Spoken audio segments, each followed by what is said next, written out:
Bonjour à toi et bienvenue dans l'art de ta puissance, un podcast de développement entrepreneurial proposé par Kaluna. Kaluna, c'est la communauté d'empuissancement pour entrepreneurs de cœur que je développe. Mon prénom est Cécilia, je serai ton hôtesse pour aujourd'hui. En tant que grande idéaliste, l'entrepreneuriat me permet de contribuer à l'éclosion de ce nouveau monde. Comment, en accompagnant les entrepreneurs du bien-être et de la spiritualité, à poser des fondations saines pour leur rentabilité, impact et plaisir. Car je l'ai vite compris, si je voulais faire de mon bien-être, mes rêves et mes besoins ma priorité, je devais faire et être différemment. Car il n'y a que les fous qui attendent des résultats différents avec les mêmes actions. Alors je t'emmène dans mon monde en te partageant conseils et inspirations pour impulser ton entreprise dans un espace de souveraineté, de liberté et de kiff. Installe-toi confortablement, l'épisode du jour va commencer. Bonjour à toi et bienvenue dans ce nouvel épisode de l'art de ta puissance. On commence en ce lundi 1er avril avec plein d'énergie et plein de bonnes nouvelles. La première est que je reviendrai 3 fois par semaine durant tout le mois d'avril pour des épisodes en solo, des interviews et aussi les rediffusions des Monday Talks que je fais sur Instagram. Donc ça va être vraiment full contenu, transformation, réflexion, évolution, prise de conscience, mise en action. Et donc reste bien accroché, ce mois d'avril va dépoter. Et pourquoi est-ce que tu te demandes, tu te demandes peut-être pourquoi est-ce que je te fais autant de cadeaux, c'est que c'est justement le mois de mon anniversaire. J'enregistre cet épisode quelques jours avant le 1er avril, on est le 27 mars. Et dans un peu moins de 15 jours, je fête mes 31 ans. Et si tu es dans mon monde depuis quelques années, tu le sauras qu'au moment de mon anniversaire, j'aime toujours faire plein de cadeaux. Et du coup, je ne déroge pas à la règle. D'un autre côté, j'ai aussi décidé d'organiser un concours pour vous remercier d'être ici et de plus en plus nombreux dans l'art de ta puissance. Du coup, j'offre à 3 personnes qui seront tirées au sort parmi les gagnants qui seront tirés au sort le 1er mai. Donc je vous offre j'offre à 3 personnes une transmission autour du cacao sacré qui est mon accompagnement Magic Cacao, qui inclut 500 grammes de cacao cérémonial d'une marque que j'adore qui s'appelle Cacao Amor, avec laquelle je travaille depuis quasiment 2 ans. Qui inclut aussi une cérémonie intime en individuel de clôture avec moi et 1 mois de transmission en autonomie avec des vidéos, des PDF, des petits exercices et aussi l'accès à la tribu puisque vous intégrez automatiquement Magic Tribe, qui est cet espace qui regroupe toutes mes clientes d'âme et qui surtout regroupe du coup un groupe d'entrepreneurs audacieuses, visionnaires qui sont en train de créer ce nouveau monde pour elles et pour leurs clientes. Donc c'est vraiment une super opportunité. Je l'offre à 3 personnes et pour participer de ce concours, c'est super simple. Je t'invite à noter l'art de ta puissance sur tes épisodes. Je t'invite à noter l'art de ta puissance sur tes plateformes de podcast préférées, donc que ce soit Spotify, que ce soit Apple Podcast, YouTube. Il suffit juste de le noter. 5 étoiles. We love it, mais si ton choix est autre, c'est aussi super chouette. Et de mettre un petit commentaire de pourquoi est-ce que tu t'abonnes à l'art de ta puissance, pourquoi est-ce que tu écoutes les épisodes, pourquoi est-ce que tu le recommandes, d'envoyer ce petit commentaire et cette note.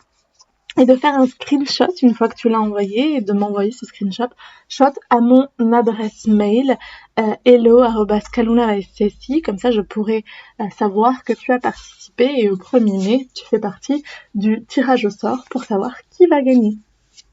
Donc voilà un peu ce qui se joue par ici dans l'art de ta puissance en ce mois d'avril. Et après ce blabla que j'essaie de faire quand même assez court, on va plonger directement dans le sujet du jour, qui est ces 6 apprentissages que j'ai appris ces derniers mois en réalisant mes rêves.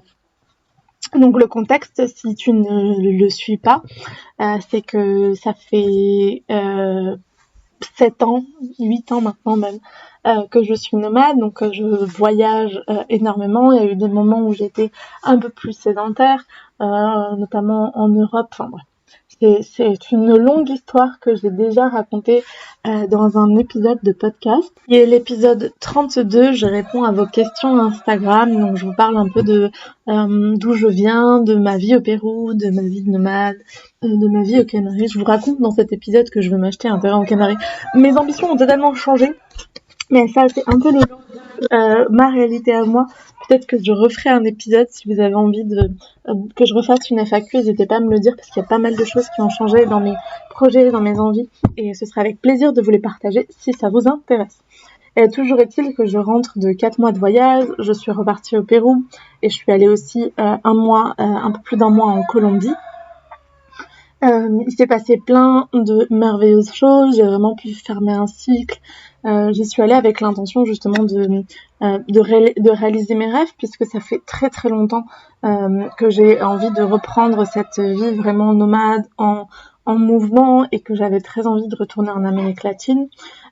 J'ai développé Kaluna en tant qu'entrepreneuriat en ligne, avec cette idée vraiment de justement pouvoir voyager dans le monde tout en contribuant depuis mon espace de cœur. Donc en fait, j'ai vraiment testé de nouveau cette vie en mouvement pour voir si je continuais l'aventure dans les prochains mois, ce qui est plutôt un oui. Donc attendez-vous à me revoir en mouvement dans les prochains mois, dans les prochaines semaines. Toujours est-il que, en fait, ça a été pour moi une concrétion des années de volonté, de rêve, d'envie. Et aujourd'hui, j'ai vraiment envie simplement de partager tous les apprentissages que j'ai pu avoir retirés, de réaliser ces rêves, ce rêve d'être une digital nomade et de contribuer depuis le cœur, et d'être nomade aussi à mon rythme, enfin vraiment de me créer cette vie sur mesure. J'ai envie de faire un petit disclaimer. Cet épisode, j'ai préparé les grands points, mais j'ai vraiment envie d'aller dans le flow du cœur. Ce sera certainement beaucoup de concepts très intérieurs. C'est certainement un épisode assez intime que j'ai très envie de tourner, parce que je pense que derrière les apprentissages que j'ai eus, il y a eu de grandes réalisations qui peuvent nous servir au niveau énergétique dans notre posture en tant qu'entrepreneur, puisque on entreprend parce qu'on a envie de réaliser certains objectifs personnels pour nous. Et en fait, quand on les réalise, on se rend compte de certaines choses. Ces réalisations que j'ai eues, c'est déjà des réalisations que j'avais entendues chez d'autres entrepreneurs assez idéalistes, visionnaires, avec plein d'ambitions comme moi, que j'entendais, mais que je ne comprenais pas, que j'avais pas vécu dans la matière, dans l'énergie, et que j'ai vécu, et que j'ai envie de te partager pour que toi aussi, le jour où tu vives ça aussi, tu puisses te dire « Ah, mais j'en avais déjà entendu parler ». Toujours est-il que ça va être quand même dans le flow de mes idées, de mon raisonnement, qu'il faut quand même aussi savoir que je suis assez à chaud, puisque je suis rentrée il y a seulement 2 semaines. Là, je suis dans ma maison aux Canaries, vous entendez les coqs, vous entendrez certainement les coqs chanter, puisqu'ici il est 9h du matin quand j'enregistre cet épisode, et c'est le moment où ils ont faim. Toujours est-il que j'avais très envie d'enregistrer cet épisode, et on va commencer avec la première chose que j'ai apprise en réalisant mes rêves ces derniers mois. Et la première chose que j'ai appris, c'est que, et je pense que ça a été la plus grosse réalisation, et ce que j'emmène aujourd'hui dans mon quotidien, c'est qu'on peut décider d'apprendre et de vivre une expérience depuis l'amour et non depuis la douleur ou le chaos. Souvent, on va réaliser ses rêves et on va parfois aussi vivre des espaces de tension, et ces espaces de tension qui sont juste normaux, on va les traverser depuis un espace de douleur, d'attachement à la souffrance, peut-être même de chaos, de combat, de lutte. Et en fait, ça a été tout le contraire que j'ai décidé, enfin la posture totalement contraire que j'ai décidé d'adopter ces derniers mois, durant ces 4 mois de voyage.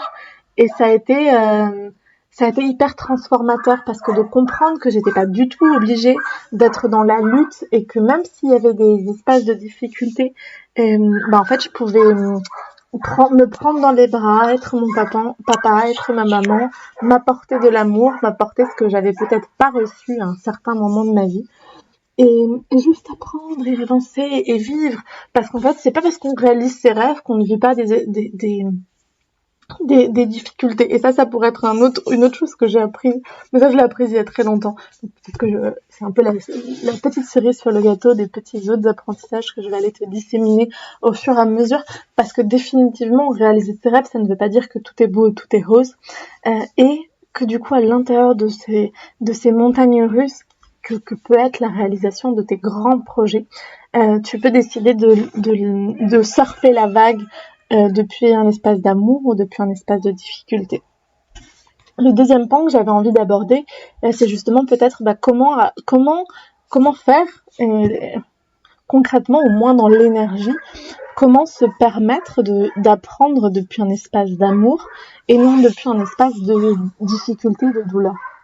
En tant que société occidentale, on est très fort dans le contrôle. On apprend à être des bons gestionnaires, à comprendre que c'est A après B après C, et que si en fait il n'y a pas B, on va même se sentir parfois un peu en difficulté. Et il y a des moments où dans ce voyage ou dans ce merveilleux projet que j'ai mené ces derniers mois, où j'avais la sensation d'être totalement bloquée, où les choses se passaient pas comme je voulais, où j'ai eu vraiment des grands moments de doute.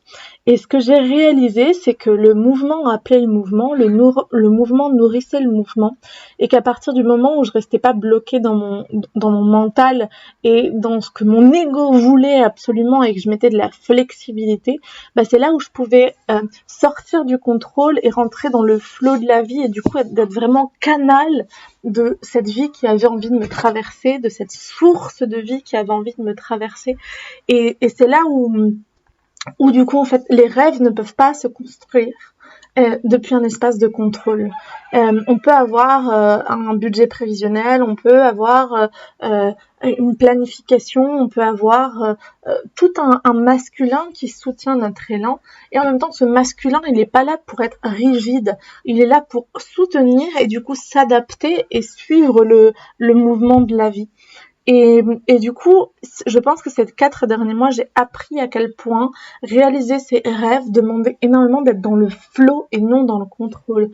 Et j'aimerais que tu t'observes aujourd'hui et que tu regardes à quel point est-ce qu'il y a des moments est-ce que tu nourris le contrôle ou est-ce que tu nourris le flow, et comment est-ce que tu peux nourrir plutôt le surfer la vague, être en communion avec la nature profonde en toi, avec aussi la vie qui est là, qui co-crée avec toi pour en fait rendre les projets de ton cœur réels.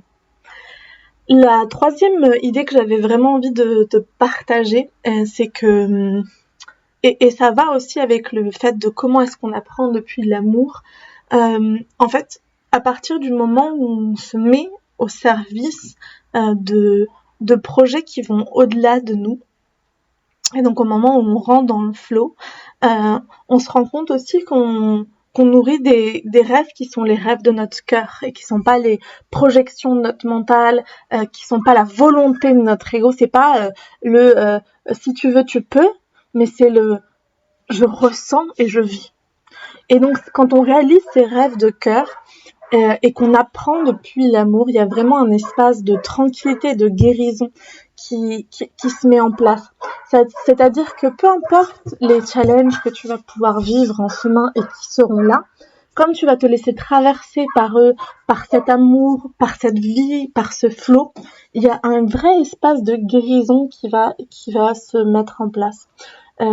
Peut-être que tu m'as suivi durant ces 4 mois de voyage, tu sais que j'ai une personne très chère à mon cœur qui est décédée, que j'ai mis un terme à de nombreuses amitiés j'ai aussi fermé des cycles avec d'anciens amoureux, il s'est passé tellement de choses pendant ces 4 mois. J'ai aussi rencontré l'amour, mais pour le côté, et rencontrer l'amour aussi était un challenge, parce que je voulais te parler de ce qui avait été challengeant, mais en fait tomber amoureuse a été aussi un énorme challenge. Toujours est-il que ça fait partie de ces rêves, de qui je suis, de ce que j'avais envie de vivre durant cette aventure. Et en fait, pour tout aussi challengeant que ces exemples hyper concrets que je suis en train de te donner ont été pour moi, il y avait vraiment un vrai espace de tranquillité et ça a guéri des parts de moi que je pensais inguérissables. Aujourd'hui, j'ai beaucoup moins de troubles alimentaires, je me remplis plus par la nourriture, plus par le travail. J'ai des relations, j'ai jamais eu des relations aussi belles avec ma famille que actuellement.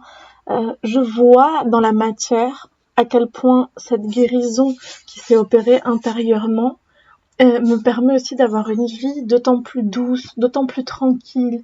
Et, et du coup, moi, ce que j'en ai appris, c'est que réaliser ses rêves et oser aller réaliser ses rêves de cœur et se laisser traverser par la vie, c'est aussi s'offrir la guérison et donc une couleur de ses rêves, de ses projets d'autant plus joyeuse, plus lumineuse, plus puissante. Et la quatrième idée, le quatrième apprentissage que j'ai eu, que j'ai appris pendant que je réalisais ces rêves, c'est la compréhension qu'en fait il y a toujours un rêve derrière le rêve, il y a toujours un projet derrière le projet.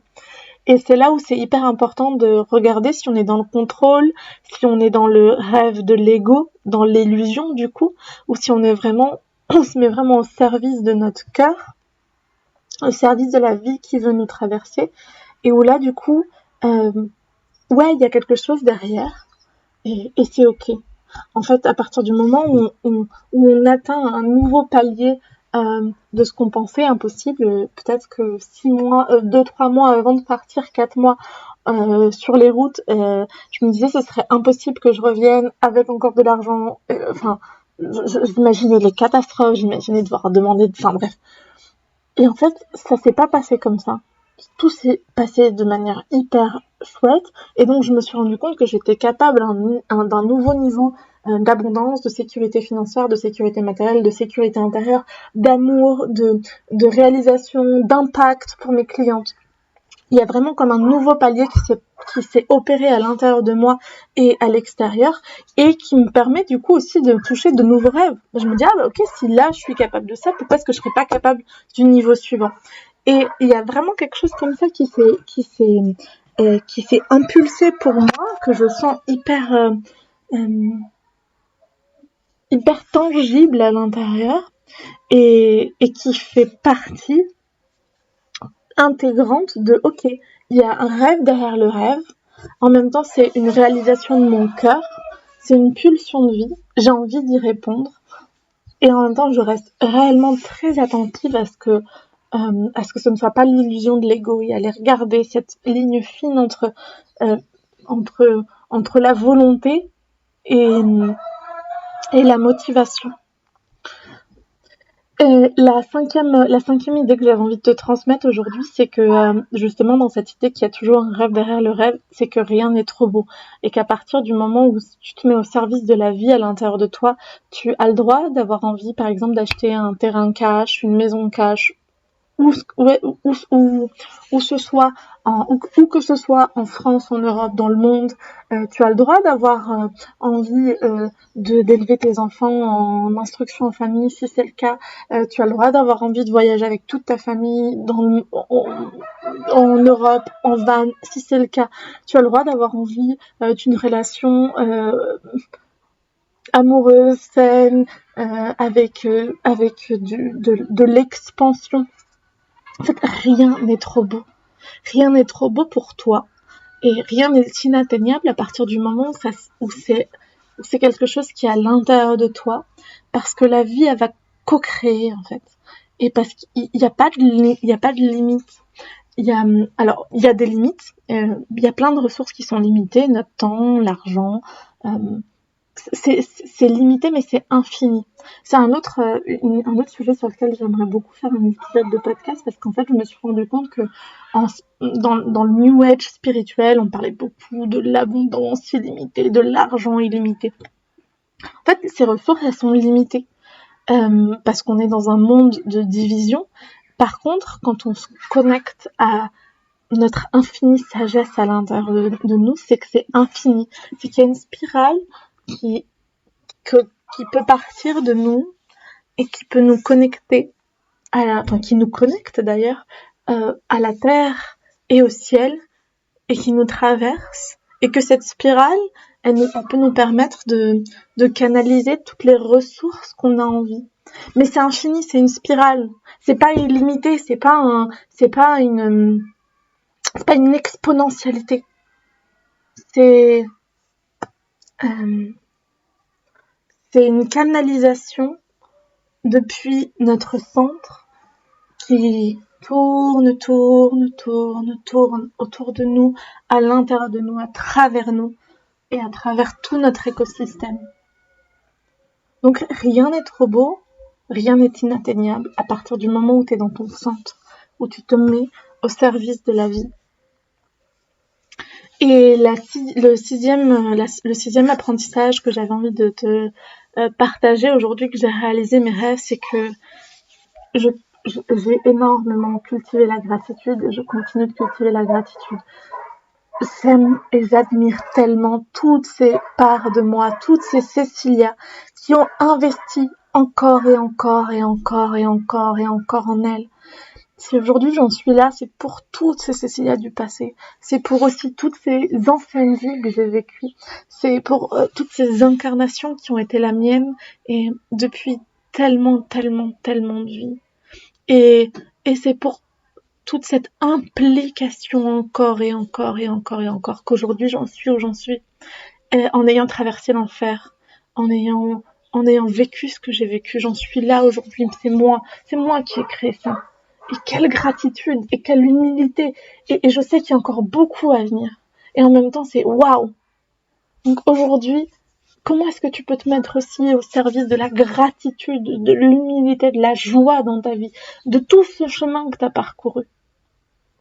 Parce que sans ça, et c'est justement le poulet sans tête qui court, qui va tout vers toujours plus, où rien n'est jamais trop beau, où il y a toujours un rêve derrière le rêve, mais qui court, sans prendre le temps d'être là et d'être waouh. Et il y a eu tellement de journées, de moments où j'étais là, waouh, c'est juste trop génial. Je suis juste tellement fière d'où j'en suis. Et je te souhaite de vivre ce moment de bliss, waouh. J'en arrive à la fin de cet épisode. N'hésite pas à partager en commentaire de ta plateforme de podcast quelle est la pépite que tu retiens, quel est ce conseil qui t'a fait exploser tes préconcepts, tes idées reçues, que celui que tu sens aussi peut-être que tu le comprends mais que tu l'intériorises pas, et c'est ok. Et puis nous, on se retrouve donc dès mercredi pour la rediffusion du Monday Talk qui aura lieu aujourd'hui sur Instagram. D'ailleurs, n'hésite pas à aller me suivre par là-bas parce que j'y partage mes coulisses, plein de petites inspirations, on est de plus en plus nombreux et c'est vraiment trop chouette. Donc je t'attends à @kalunavaissi. Et on se retrouve aussi vendredi pour un épisode qui va être d'anthologie. Je l'ai enregistré avec Claire Noël, qui est une merveilleuse coach avec qui j'ai beaucoup d'affinités, et on a parlé du monde du coaching, de tous les biais qu'il peut y avoir dans le monde de l'accompagnement. Et en fait, c'est un épisode qu'on a tourné autour de comment bien choisir son coach, comment bien choisir son accompagnant, son thérapeute. Elle est plutôt coach en développement personnel. Vous savez que je suis plutôt coach entrepreneurial. Et en même temps, on a vraiment été dans la dénonciation de certaines pratiques entrepreneuriales, de certaines pratiques de vente, de certains mouvements à l'intérieur du développement du développement personnel, du développement entrepreneurial, du développement spirituel et de tout ce qui est courant New Age, pour ensuite donc t'offrir des pistes de réflexion à l'intérieur de ce qu'on avait envie de dénoncer, et pour ensuite t'amener des pistes très concrètes de aujourd'hui, qu'est-ce que tu peux aller observer chez ton accompagnant pour savoir si c'est la bonne personne, si c'est le bon moment pour toi. Parce que souvent on dit non parce que j'ai pas le temps, j'ai pas le prix, j'ai pas l'argent et j'ai pas l'énergie, alors qu'en fait la raison elle est bien plus profonde. C'est juste que ça fait pas match, que c'est pas le bon moment, que c'est pas la bonne personne, c'est pas la bonne proposition, et en fait je crois qu'on se ferait tous du bien aussi à savoir exprimer ça et à savoir avoir la clarté de nous à nous. Et en même temps, pour ça, on a besoin de comprendre pourquoi est-ce qu'on dit non. Pourquoi est-ce qu'on dit oui. Qui est un bon accompagnant pour nous, à quel moment, et qui ne l'est pas, et pourquoi. Donc voilà, c'est un épisode ressources hyper pépite que on vous a créé avec Claire Noël. Je suis très très heureuse de l'avoir enregistré. Et en attendant, on se retrouve donc du coup dès la semaine prochaine. N'hésitez pas à partager cet épisode sur les réseaux sociaux à toutes ces personnes qui seraient en train de réaliser leurs rêves et qui seraient dans leur petite bulle de nuages pour peut-être aussi les ramener dans la réalité, ou toutes celles qui ont envie de réaliser leurs rêves mais qui n'ont pas encore ont envie de passer ces étapes, et peut-être qu'il y a plein de petites pépites aussi à appliquer dans l'énergie et afin de rendre ça réel. Et puis nous on se retrouve dès la semaine prochaine pour plein de contenu, dès mercredis, dès jeudi, dès la semaine prochaine, dès tous les trois fois par jour durant ce mois d'avril. Ça va être apologétique. Je te souhaite une très très belle journée, à très vite. Et si ce que tu viens d'écouter t'a inspiré, je t'invite à aller télécharger ton planificateur entrepreneurial 2.0. Pourquoi 2.0 ? Parce qu'il est temps d'apprendre à mettre notre masculin au service de notre féminin. Que notre force, notre action soit connectée à une écoute, à une observation, à un ressenti, une intuition. Et c'est ça que je te transmets dans ce e-book gratuit que tu peux télécharger et recevoir si tu t'inscris dans le lien qui est en description de cet épisode. Et moi, je te souhaite une très très très très belle journée. À très vite. Un câlin à ton cœur.